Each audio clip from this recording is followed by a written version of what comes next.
Assalamualaikum warahmatullahi wabarakatuh. Waalaikumsalam warahmatullahi Waalaikumsalam wabarakatuh. warahmatullahi wabarakatuh. Apa kabarnya teman-teman sekalian? Pada sehat? Alhamdulillah, kabar saya baik-baik saja. Alhamdulillah. Nah, kita di sini akan diskusi tentang bisnis kita, yaitu bisnis es krim kurma Sukari.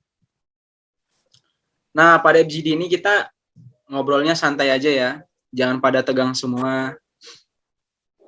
Dan nanti saya akan bertanya kepada teman-teman sekalian tentang untuk perkembangan kedepannya bisnis kita ini seperti apa. Nah, yang pertama kita akan masuk ke tahap pengenalan. Ya, perkenalkan, nama saya Rifki Bowo, saya sebagai moderator. Dan selanjutnya Said untuk memperkenalkan dirinya. Perkenalkan, nama saya Prana Said Suyitno sebagai anggota. Lanjutkan sama yang sebelahnya, Rohim. Perkenalkan, nama saya Muhammad Rahim Sultan.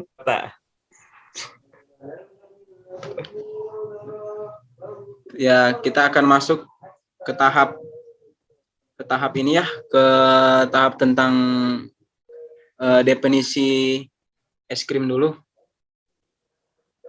Untuk definisi es krim ini saya sendiri yang akan jelasinnya, dan pertanyaan selanjutnya nanti akan saya pertanyakan sama teman-teman yang lain. Dan pada diskusi ini kita nggak usah pada tegang semua, santai aja ya teman-teman. Nah, saya akan menjelaskan apa itu es krim. Es krim adalah sebagai makanan beku yang terbuat dari produk susu dan dikombinasikan dengan pemberian rasa dan pemanis. Es krim juga merupakan produk olahan susu yang dibuat dengan cara membekukan dan mencampurkan bahan baku secara bersama. Bahan yang digunakan adalah kombinasi susu dengan bahan tambahan seperti gula dan madu atau tanpa bahan perasa dan warna. Bahan campuran es krim juga disebut sebagai es krim mix atau singkatan dengan ICM. Dengan percampuran bahan yang tepat dan pemahaman yang benar, maka dapat dihasilkan es krim dengan kualitas yang baik, serta produk kami juga menyampurkan bahan baku kurma Sukari yang baik dan sehat untuk dimakan. Nah, tahap selanjutnya saya akan bertanya kepada Pana Said, apa sih tujuan kita untuk membuat bisnis es krim kurma Sukari ini? Tujuan kita adalah untuk memasarkan, yang disasar oleh bisnis kami ini adalah remaja, anak-anak, hingga orang dewasa yang berusia 8, 14, sampai 45 tahun.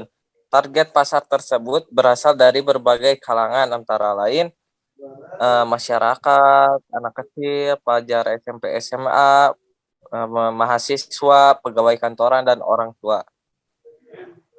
Oh, kayak gitu ya. Bagus banget nih produk kita ini. Sampai ke orang tua juga bisa makannya. Nah, yang selanjutnya selanjutnya kita ini akan tanya langsung nih kepada Rohim ya. Gimana sih untuk value proposition-nya, Rohim, tentang bisnis kita ini? Menggunakan tahapan seperti apa? Ini menggunakan tahap apa saja? Yang pertama, menggunakan bahan baku kurma dan buah yang sangat baik untuk kesehatan. Yang kedua, varian rasa beragam. Yang ketiga, harga relatif murah. Yang keempat, cocok untuk semua kalangan dan sangat baik untuk dikonsumsi anak-anak. Yang kelima, es krim kurma Sukari akan dijual atau disajikan dalam berbagai pilihan rasa dan topping. Yang terakhir, es krim kurma Sukari bisa dinikmati di toko utama atau market lainnya jika sudah buka cabang dan dibawa pulang untuk disantap di rumah, dan bisa juga langsung dimakan di tempat tersebut. Ya, begitulah. Ya, terima kasih banyak Rohima atas tentang tanggapannya tentang value proposition-nya ya. Baik, Dan terima kasih Pak. masuk yaitu tentang tahap jalur pemasaran atau promosi yang bisa disebut dengan channel gitu. Nah, untuk kali ini saya moderator akan nanyakan kepada Said, apa aja sih channel yang dipergunakan dalam produk kita ini? Ya, kami sudah berdiskusi untuk promosinya melalui aplikasi pemesanan makanan online seperti Gojek, Grab, Shopee Food, ataupun bisa melalui media sosial dan website. Penjualan secara langsung dan online juga kami akan melaksanakannya dan bekerja sama dengan Indomaret dan Alfamart. Sekian. Ya, terima kasih untuk Said. Dan kita akan lanjutkan lagi pertanyaan-pertanyaan lain ya untuk supaya produk kita ke depannya lebih bagus seperti apa dan perkembangannya. Nah, untuk pertanyaan selanjutnya saya akan pertanyakan ke Rohim ya. Nah, pertanyaannya itu bagaimana hubungan antar relasi dengan pelanggan atau yang disebut dengan customer relationship. Untuk Ohim boleh menjelaskan kayak mana ini? Kami di sini kepada customer yang pertama yaitu memiliki potongan harga 10% khusus untuk 5 kali pembelian. Ya. Yang kedua, kritik dan saran customer. Dan juga promo gratis buy one get one khusus untuk pembeli es krim yang komplit. Ada juga potongan harga khusus untuk pemeran atau festival dari hari-hari besar. Yang terakhir, berbagai macam promosi menarik untuk pembelian khusus melalui aplikasi online. Terima kasih Rohim telah menjelaskan tentang customer tadi ya. Nah, kita akan lanjut terus ya tentang pertanyaan selanjutnya.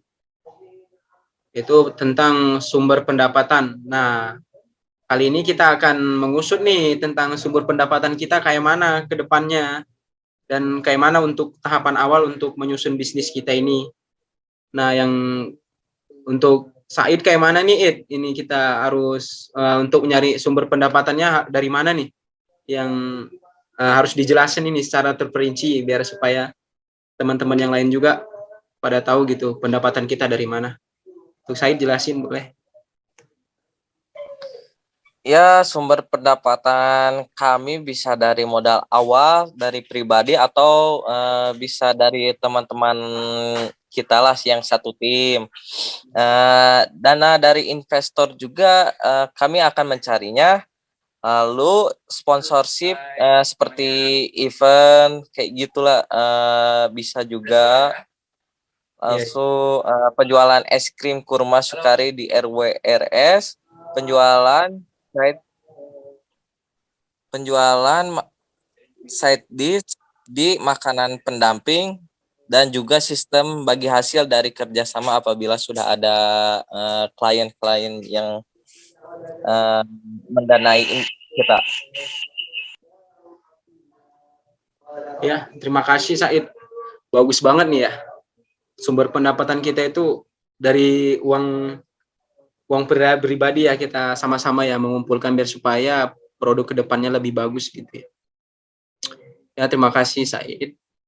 Nah, selanjutnya saya akan bertanya lagi nih kepada Rohim tentang aktivitas utama. Apa aja sih aktivitas utamanya tentang produk kita ini? Boleh jelasin, Rohim?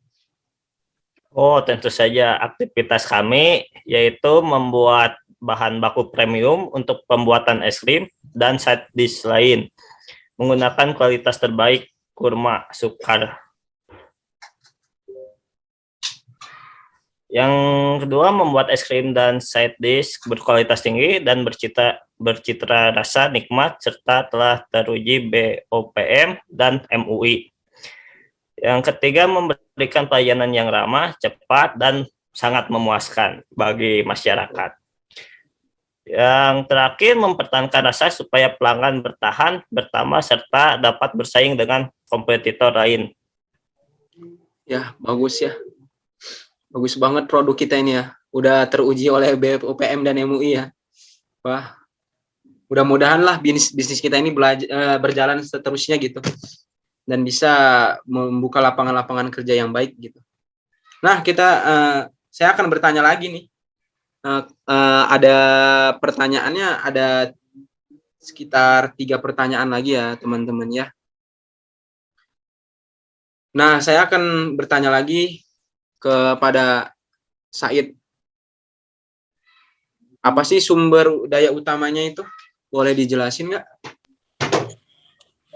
Ya, sumber daya utamanya yaitu lokasi toko yang strategis dan mudah dijangkau. Yang kedua, alat pembuatan es yang praktis dan modern serta menggunakan teknologi yang canggih.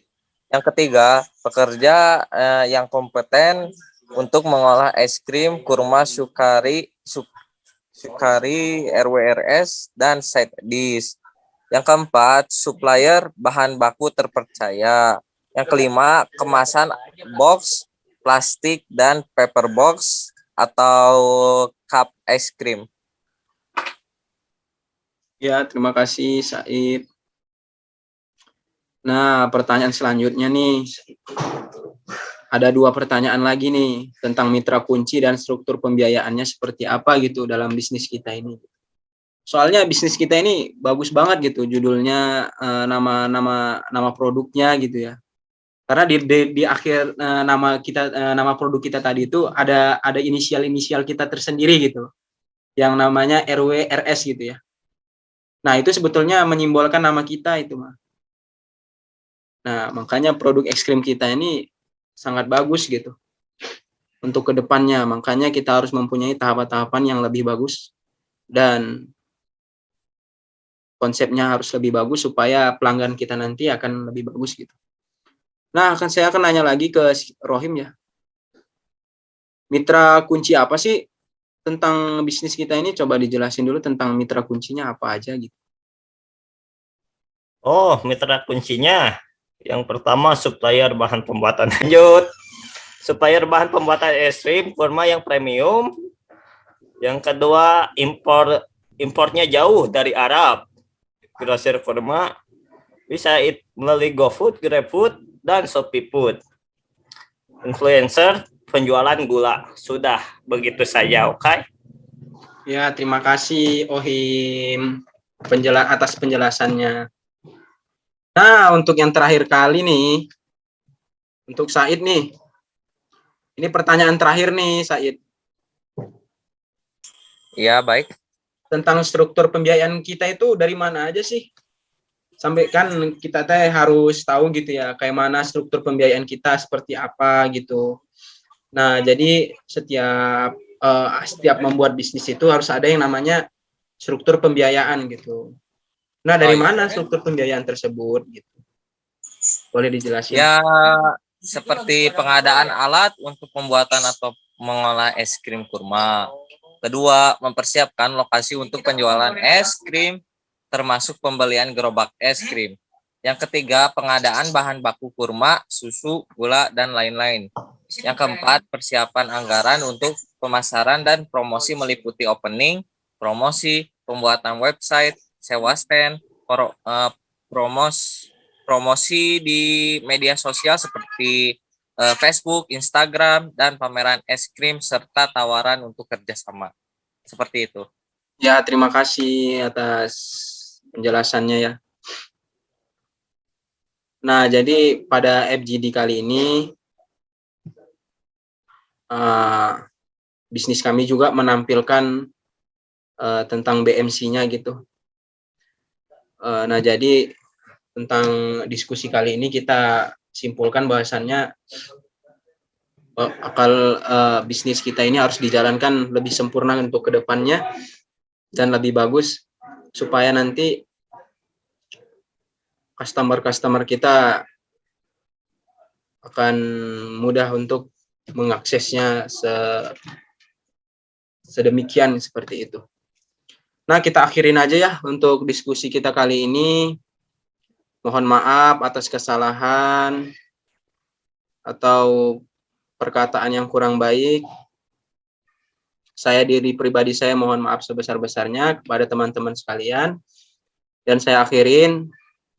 Billahi taufiq wal hidayah. Wassalamualaikum warahmatullahi wabarakatuh.